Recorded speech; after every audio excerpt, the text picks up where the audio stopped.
Yahoo News, 16th of September 2022, China's illegal unofficial police stations operating under the radar in London and many parts of the world. According to the Spanish group Safeguard Defenders, China is said to have more than 54 overseas police service centers throughout the globe as part of its expanding global network of CCP-backed organizations. As Beijing is accused of harassing political dissidents and individuals who disagree with the CCP residing overseas, the rising number of such unlawful informal police stations has come to the fore. Those who have publicly criticized the CCP receive abusive phone calls with Chinese voicemails, unwelcome visits by Chinese citizens under CCP control, and targeted assaults inside Western companies with Chinese employees.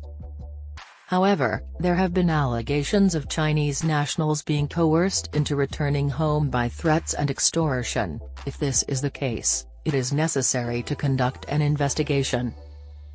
The centers were established by local authorities in China to counter telecom frauds outside of the country. They were the 110 foreign service stations after the nation's police emergency phone number. There are unauthorized police stations throughout Southeast Asia, Europe, the United States, and Canada.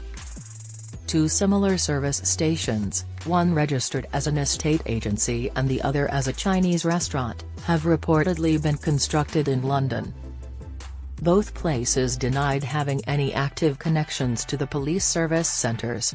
The estate brokerage disclosed to The Telegraph that a law business mainly deals with Chinese immigration concerns also has a presence at its office. The 110 foreign service centers help Chinese people living abroad with paperwork, legal cover and lawsuit services for Chinese residents implicated in espionage or harassment cases, Chinese driver's licenses and other official papers. According to stories in the state-run Chinese media, some of these overseas centers have reportedly conducted operations in conjunction with the Chinese police and spy agencies. Generally speaking, these stations serve both good and harmful purposes, according to Peter Dolan of Safeguard Defenders.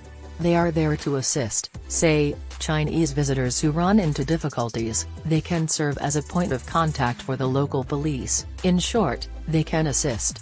The issue is that they are not legitimately registered in these various nations as police agents. Additionally, spying components are harmful to the nations in which they operate. Dolan further noted that the offices targeted the Chinese diaspora while operating targeted the Chinese diaspora of the British authorities and dissidents against China. According to the organization, 36 stations have been constructed in 16 European nations, including France, Spain, the United Kingdom, and Germany.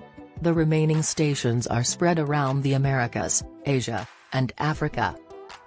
The paper also emphasized how China might sidestep official extradition procedures and harassment of those who oppose it by pursuing a target utilizing its service stations.